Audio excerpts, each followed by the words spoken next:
What's up? My name is Max. If you're new here, welcome. If you've been here before, welcome back, and welcome to today's video.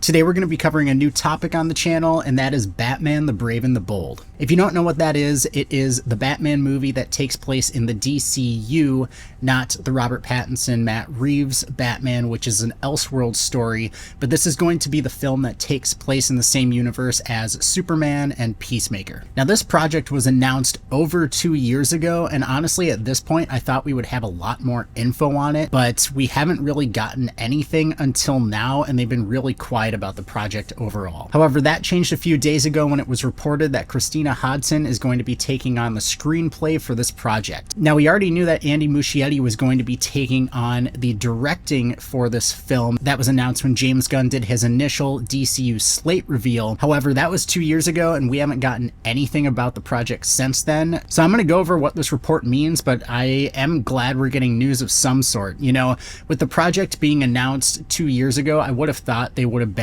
somewhere in the process of making the movie, and I'm sure they've been going through some casting ideas and looking for the people to make the movie, but with a 2-year wait and nothing to show for it, it is a little disappointing to know it's probably not going to be something we can watch for another 2 or 3 years. However, it sounds like that has changed a little bit at DC because James Gunn has said moving forward they're not going to greenlight any project until they have a solid script for it. So it sounds like they kind of learned their lesson in that area, and I'm glad to hear it's going to be different moving forward. Now, when it comes to Christina's name being added to the mix, you may recognize her, and that's because she has worked with DC in the past. She wrote the screenplay for Harley Quinn Birds of Prey as well as the Flash movie. When this was announced, a lot of fans got a little bit worried, so I'm going to go over some of the pros and cons of this decision and talk about its effect on the DCU as a whole. I'm going to start off with the cons first, since that's what a lot of people are talking about, and then get into some of the pros that might outweigh those cons. Now, the major worry with a lot of people is the fact that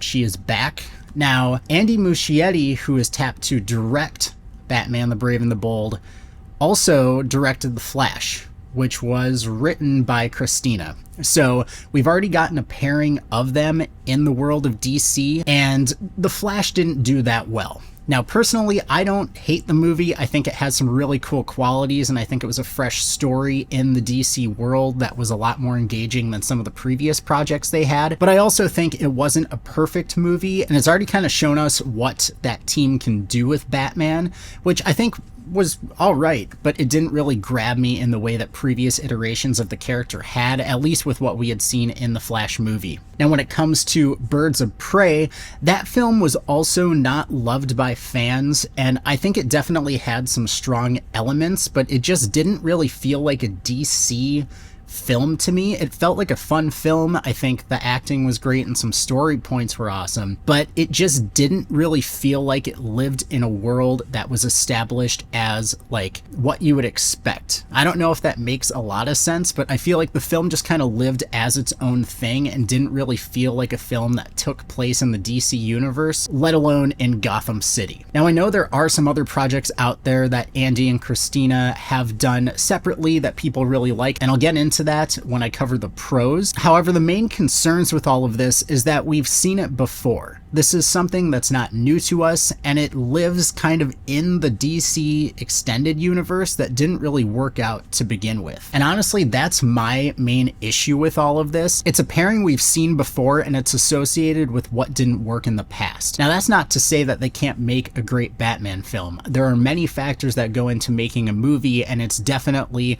a lot beyond those two individuals. However, when you have a film that didn't work as much as The Flash did, you have to look at some of the key components and wonder if this is the best decision for DC. Now, I do trust James Gunn and Peter Safran when it comes to the DC movies. I really enjoyed Superman, Peacemaker's a great show, and Supergirl looks like it's going to be great. So I think when it comes to the DC universe, I'm really liking what I'm seeing so far, and I actually am caring about characters I've never cared about before. However, it does make me worry when James Gunn is on record for saying that The Flash is one of the best superhero films he's ever seen, and that doesn't really seem to track with anybody. Now, I know that was a couple minutes of negativity, and I think while those points are valid, I do have some pros and things I'm excited about with this announcement, and a few things that might tame some of the reservations regarding Christina and Andy Muschietti being a part of this project. The first pro on this list is that the movie is not being rushed. Now, yes, while I'm disappointed that we have waited for 2 years and there's essentially nothing to show with the project, it does show us that they're not rushing to get it out. They very easily could have thrown something together, filmed it, edited it with terrible CGI, and put it out so they could keep to their slate announcement release dates that they initially intended to stick to. However,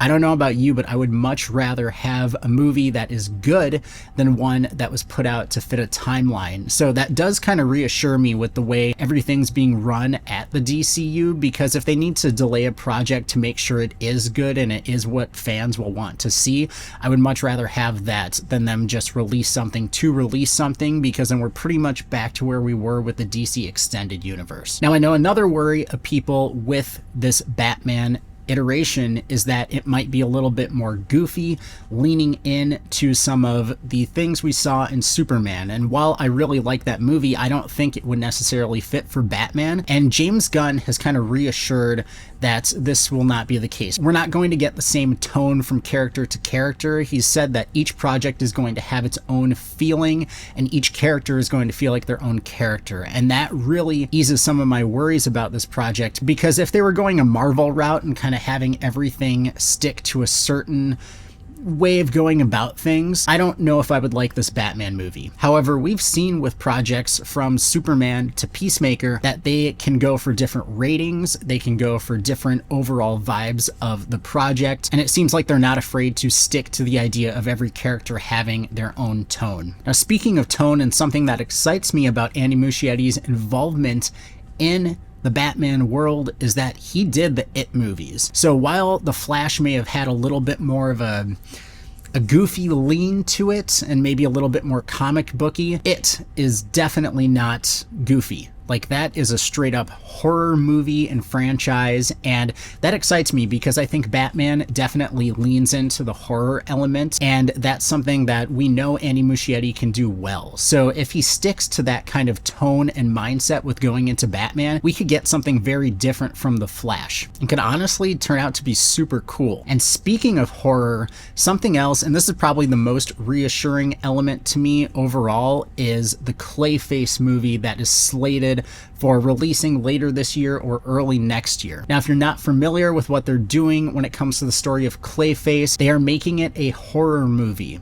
This is a Batman villain getting his standalone film in the universe before we see Batman, but it's a horror movie. So that's letting us know when it comes to at least Batman's rogue gallery, they're not afraid to shy away from a harder rating or a darker world. So in a world where you have Clayface that is going to be a horror film, it's good to know that we are leaning into the darker elements of Batman, and if they're going off the get-go with having a character that is horror infused, it makes me think that the actual Batman storylines will be darker and have to be narratively consistent with what we're seeing in movies such as Clayface. However, like I said, if Clayface is going in that direction, it definitely gives me hope that they are not going to shy away from those elements when it comes to the actual Batman stories, and I think that would be super cool. So now you have established horror in the DCU with Batman-related characters, and you have the director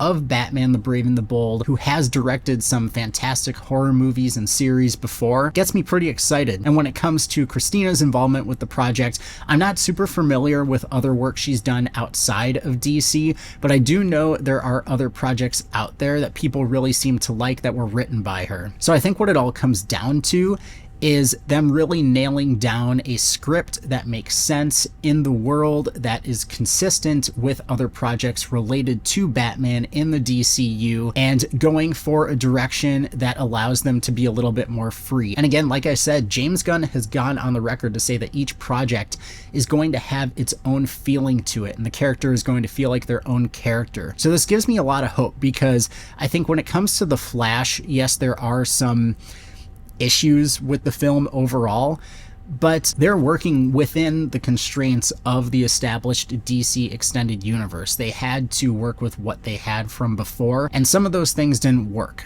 So I wouldn't necessarily blame the pairing for how that movie came out as much as I would just everything going on with the DC extended universe at the time. I've rambled for long enough about this. I would love to hear what you think of it in the comments below. Let me know, does Christina's involvement along with Andy Muschietti in this project worry you, or are you excited to see what they come up with based on projects outside of DC that they've done before? Thank you so much for watching the video. Subscribe and give it a like if you enjoyed it. Again, comment your thoughts below on this news down in the comment section, and I'll see you in the next one.